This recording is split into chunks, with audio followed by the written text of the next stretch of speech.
______. As the weekend approached, I found myself standing in front of Clara's door, a bouquet of flowers in hand. The familiar scent of fresh paint and polished wood greeted me as I entered, but so did an air of tension that clung to the walls. Clara was bustling around, tying balloons with a practiced hand, while Sophia darted in and out of the living room, her laughter echoing but hollow. "Jake, you came!" Sophia exclaimed, her face lighting up as she spotted me. "Of course, I wouldn't miss it for the world," I smiled, trying to match her enthusiasm. But as I watched her, I couldn't help but notice the way she looked at Lucas when he entered the room, her eyes glinting with something deeper than admiration. "Hey buddy," Lucas said, giving me a clap on the back. "Thanks for coming." "Wouldn't miss it," I replied, my gaze shifting between him and Clara. She caught my eye, a fleeting look of gratitude passing between us before she turned back to her preparations. "Everything looks amazing, Clara," I said, trying to ease the tension. "Thanks. I just want this to be special for Sophia," Clara replied, her voice bright, but her eyes betraying a hint of uncertainty. "Mom, can we do the cake now?" Sophia chimed in, her excitement bubbling over. "Just a few more minutes, sweetie. We need to make sure everything is perfect," Clara said, her tone firm yet gentle. I watched as Clara juggled her duties, her smile never faltering as she poured herself into her daughter's happiness. But I could see the cracks, the way her hands trembled slightly as she adjusted the table settings. I felt a pang of concern. She was trying so hard to keep everything together, but it was clear that something was lurking beneath the surface. "Hey, you okay?" I asked Clara quietly as she passed by. "Just a little nervous, I guess," she admitted, her voice low. "It's been a while since we've had everyone together like this." I nodded, sensing the weight of unspoken words between us. "We'll make it a great day," I assured her, hoping to lift her spirits even just a little. "Thanks, Jake," she said, her smile genuine this time. But as I turned to help Sophia with the cake, I couldn't shake the feeling that the day was about to unravel in ways none of us could anticipate. The party was in full swing when I stepped into the living room, a cacophony of laughter and chatter filling the air. I plastered a smile on my face, but inside a storm brewed. The colorful balloons bobbed against the ceiling, and the cake sat proudly on the table, a testament to my efforts. Yet, as I glanced at my husband, Lucas, and our daughter Sophia, an unsettling feeling crept over me. They stood together, animatedly discussing something that made them both laugh. their eyes sparkling with a familiarity that felt foreign to me. "Clara, come join us," Lucas called out, his tone cheerful. But I couldn't shake the feeling that I was intruding on a moment that didn't quite belong to me. I approached, forcing my smile wider. "What's so funny?" "Just joking about how old Sophia is getting," Lucas replied, ruffling her hair playfully. "Can you believe she's 16? Sophia rolled her eyes, but her smile lingered, and I noticed how she leaned slightly into Lucas, her expression one of adoration. My heart sank. "It feels like just yesterday she was in pigtails," I said, attempting to join the banter, but the words came out hollow. "Yeah, and now she's practically an adult," Lucas said, looking at Sophia with a gaze that lingered just a second too long.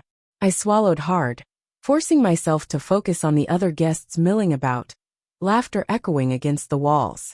Just then the doorbell rang, and I dashed to answer it, eager for a distraction. Jake stood there, holding a bottle of wine and a sheepish grin. "I hope I'm not too late to the party," he said, stepping inside. "Not at all. You're just in time for cake," I said, relief washing over me. I ushered him into the living room where the chatter had resumed, but I could still feel the tension in the air, a heaviness that seemed to cling to the walls. Jake's eyes darted between me and the father-daughter duo, and I could tell he sensed it too.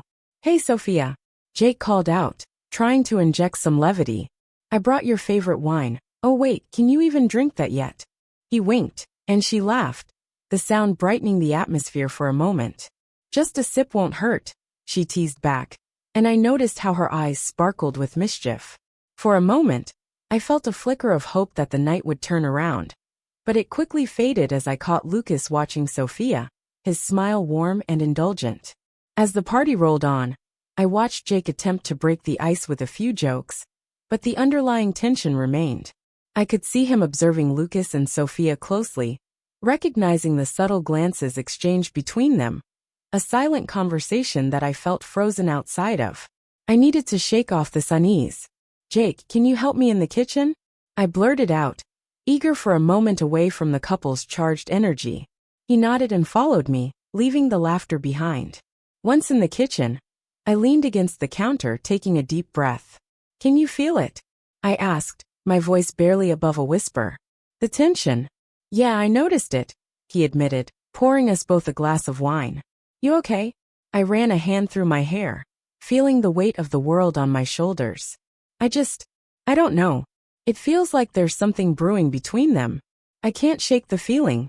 "Clara, you're overthinking it," Jake said gently, but I could hear the uncertainty lacing his words. "It's just a father-daughter thing, right?" "Is it?" I shot back, the frustration bubbling over. "It feels different. I should be able to trust them, but I don't. I can't explain it." He fell silent, taking a sip of his wine as he studied me. "You know, sometimes we see things that aren't really there. It's easy to project our fears onto situations. Or maybe I'm just seeing the truth," I replied, my heart racing. "What if I'm right? What if there's something deeper?" Jake's expression shifted, and I could see the realization dawning on him. "Clara, maybe you should talk to Lucas about how you're feeling," he suggested carefully. "I don't want to seem paranoid," I muttered, but deep down, I knew that something wasn't right. Just then, the door to the kitchen swung open, and Sophia stepped in, her eyes sparkling with excitement. "Hey, can we cut the cake now?" I forced a smile, trying to mask the turmoil inside me. "Of course. Let's bring it out," I replied, but as we headed back into the living room, my mind was swirling with doubts and fears that I couldn't shake. Sophia's admiration for Lucas, the way she seemed to yearn for his attention, gnawed at my insides. I couldn't ignore it any longer. I needed to confront this growing distance, this unspoken tension. But how? The atmosphere in our Brooklyn apartment was thick with unspoken words and lingering glances as the party continued to unfold. I was determined to enjoy Sophia's birthday, yet every laugh and cheer felt like a reminder of how distant I had become from my family. I moved through the crowd, serving cake and drinks, trying to engage with everyone, but my mind was elsewhere. "Clara, do you remember when Sophia used to have those princess-themed parties?" Marissa asked, her voice cutting through my haze. I forced a smile. Of course, she was obsessed with those Disney movies. I can't believe how fast she's grown up. Marissa's eyes softened. You're doing a great job, you know. Just keep connecting with her. I nodded, but as I glanced over at Lucas and Sophia, I felt a pang of insecurity. They were laughing together in a corner, and the way Sophia leaned in, her eyes sparkling with admiration, made my stomach churn. I couldn't shake the feeling that I was an outsider in my own home. Hey, can you grab me a drink? Lucas called out, breaking my reverie. Sure, I replied, forcing my feet to move toward the kitchen. As I poured a glass of wine, I caught Jake's eye. He was standing near the doorway, his camera slung casually around his neck, capturing moments but looking slightly out of place. Is everything okay? He asked softly as I returned to the living room. Just trying to keep the peace, I sighed, setting the glass down on the table. He nodded, his expression turning serious. You know, sometimes it's good to talk things out. Yeah, well, it's easier said than done. I glanced back at Lucas and Sophia, who seemed lost in their own world. I feel like I'm losing them both. Jake opened his mouth to respond, but just then, I heard Sophia's laughter cut through the chatter.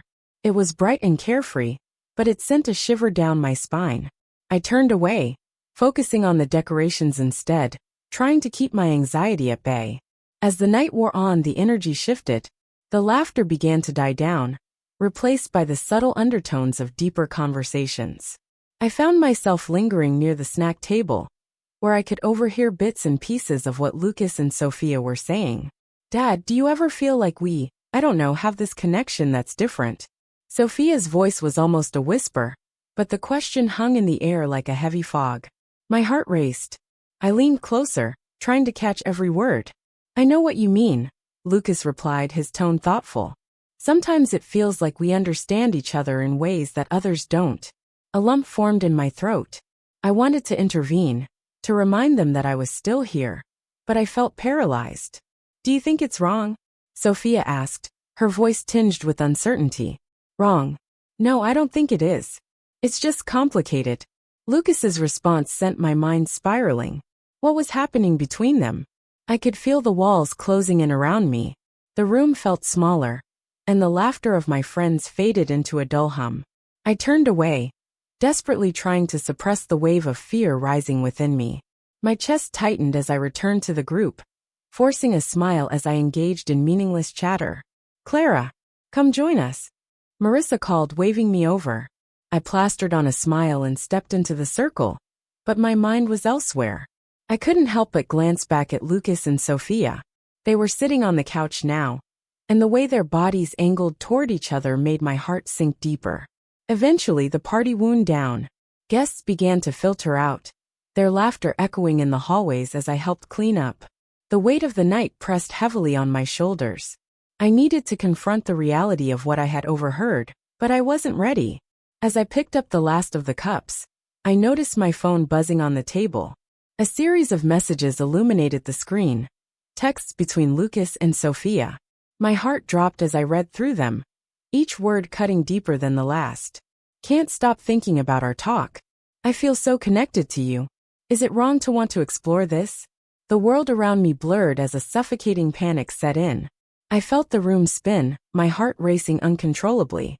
This was not just a misunderstanding. It was a reality I hadn't wanted to face. I was left alone with my fears, the shadows of betrayal looming larger than ever. I could no longer ignore the whispers in the city that never sleeps. They were echoing in my own home. I stood in the living room, the soft glow of the table lamps casting long shadows across the walls, feeling as if the very air around me had thickened with tension. My heart raced as I clutched my phone, the screen illuminating the damning messages I had uncovered. The text exchange between Lucas and Sophia was laid bare before me, each word a dagger twisting in my gut. I took a deep breath, steeling myself for the confrontation that was about to unfold. Lucas, I called out, my voice trembling slightly. He emerged from the kitchen, a half-eaten slice of cake in his hand, his brows furrowing at the sight of my expression. We need to talk. He set the cake down, his demeanor shifting as he sensed the gravity of the moment. What's wrong, Clara? I held up my phone, the messages glaring at us like an accusation. What is this?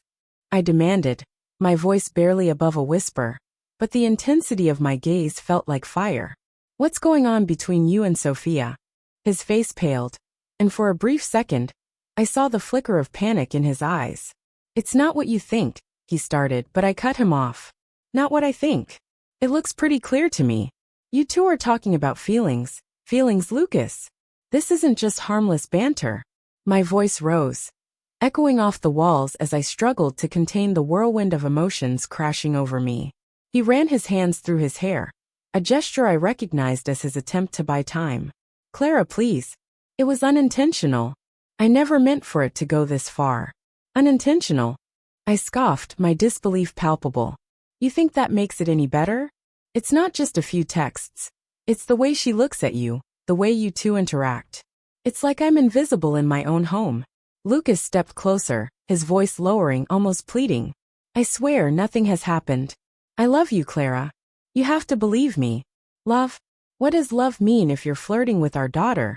The words felt like lead in my mouth, heavy and unbearable. The truth of our crumbling relationship echoed in the space between us.